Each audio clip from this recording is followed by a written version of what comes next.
Berjumpa lagi dalam permenungan kita edisi Rabu 9 Juni 2021 dalam pekan ke-10 masa biasa. Bacaan-bacaan liturgi hari ini, bacaan yang pertama dari surat kedua Rasul Paulus kepada jemaat di Korintus bab 3 ayat 4 sampai 11 dan bacaan Injil dari Injil Matius bab 5 ayat 17 sampai 19. Rasul Paulus dalam bacaan yang pertama hari ini men-sharekan kepada jemaatnya apa yang dia pahami tentang pekerjaan-pekerjaan yang sedang ia lakukan. Kepada jemaatnya, Paulus berkata bahwa pekerjaan-pekerjaan yang dia lakukan adalah pekerjaan Allah sendiri. Dan bahwa dia mampu melakukan pekerjaan-pekerjaan itu juga tidak karena kemampuan dirinya.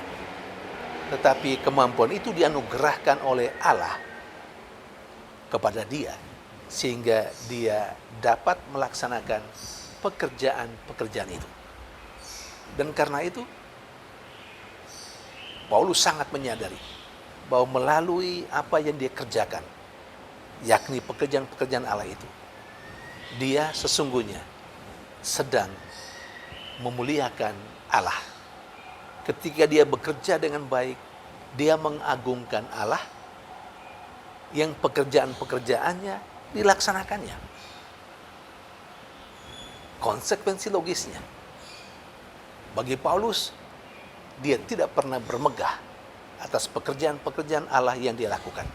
Karena dia tahu itu bukan pekerjaannya, tapi itu pekerjaan Allah. Maka yang perlu dimegahkan, yang perlu dimuliakan adalah Allah yang memiliki atau yang mempunyai pekerjaan itu sendiri, bukan dirinya. Karena itu pada kesempatan lain pasti kita masih ingat, Paulus berkata bahwa dia tidak akan pernah bermegah atas apa yang dia kerjakan. Dia cuma menjadi seorang hamba yang melaksanakan pekerjaan-pekerjaan itu. Saudari dan saudara yang terkasih, pesannya jelas untuk kita, terutama untuk kita yang terlibat dalam karya pelayanan, yang terlibat dalam pekerjaan-pekerjaan Allah. Yang pertama kita harus tahu bahwa pekerjaan yang kita lakukan adalah pekerjaan Allah. Dan kesanggupan yang ada pada kita untuk melakukan semua pekerjaan itu kesanggupan yang diberikan, yang dianugerahkan oleh Allah kepada kita. Bukan kesanggupan yang berasal dari diri kita sendiri. Karena itu, kita tidak pernah boleh memegahkan diri.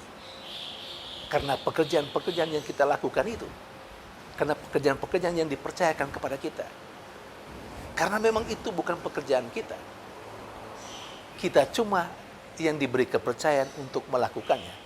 Tapi itu semua adalah milik Allah dan pekerjaan-pekerjaan Allah. Maka kita mesti berkomitmen. Kita punya komitmen bahwa kita melaksanakan pekerjaan-pekerjaan yang dipercayakan kepada kita dengan baik. Dan dengan cara itu kita memuliakan Allah. Kita memegahkan Allah, bukan menyombongkan diri dan memegahkan diri sendiri. Saudari dan saudara terkasih, terkadang kita sadar akan hal itu. Tetapi mungkin kemanusiaan kita, kerapuan kita, lalu membuat kita kelihatan sombong. Karena kita anggap kita diberi kepercayaan untuk buat ini, untuk buat itu. Kita disadarkan kembali oleh sabda Tuhan, terutama bacaan pertama hari ini, supaya kita menjadi pelaksana sabda, pelaksana pekerjaan yang diberikan Allah kepada kita. Dengan rendah hati, kita cuma seorang hamba yang melaksanakan kehendak dan pekerjaan-pekerjaan Allah. Sementara dalam bacaan Injil, Yesus kepada para muridnya dan semua yang mengikuti dia saat itu dengan tegas pula mengatakan bahwa dia datang bukan untuk menghapus hukum Taurat, tetapi dia datang untuk menggenapinya. Saudari dan saudara yang terkasih, kalau Yesus mengatakan bahwa dia datang untuk menggenapi apa yang tertulis dalam hukum Taurat, itu berarti semua yang tertulis dalam hukum Taurat, atau katakanlah semua yang tertulis dalam kitab suci, itu tergenapi dalam diri Yesus. Kalau kita menyadari kitab suci perjanjian lama misalnya berbicara tentang kedatangan Mesias, Kedatangan Mesias itulah yang akhirnya tergenapi dalam diri Yesus Kristus. Itu poin pertama. Poin pertama untuk memahami kalau Yesus mengatakan dia datang untuk menggenapi hukum Taurat. Poin yang kedua, menggenapi hukum Taurat bisa juga berarti bahwa apa yang ditulis tentang Allah dalam seluruh kitab suci, baik perjanjian lama maupun perjanjian baru, itu menjadi nyata dalam kehidupan Yesus Kristus, dalam apa yang dia ajarkan dan dalam apa yang Yesus lakukan.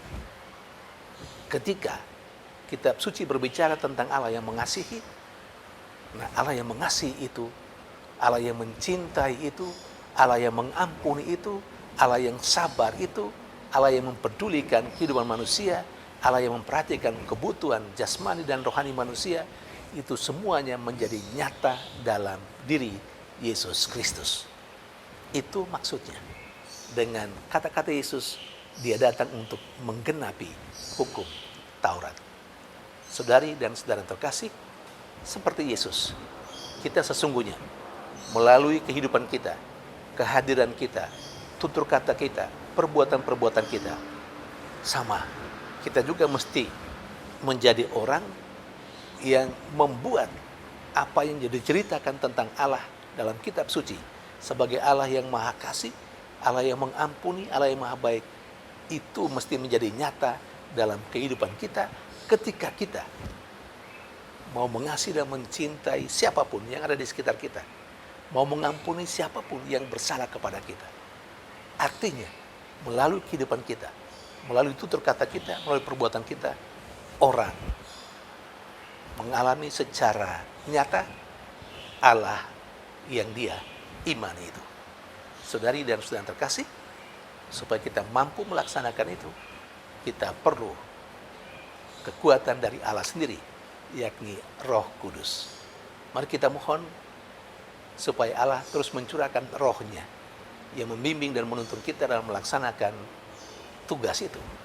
Dan marilah kita membuka hati kita supaya roh Allah sungguh berkarya secara efektif dan efisien dalam keseharian kita. Tuhan memberkati.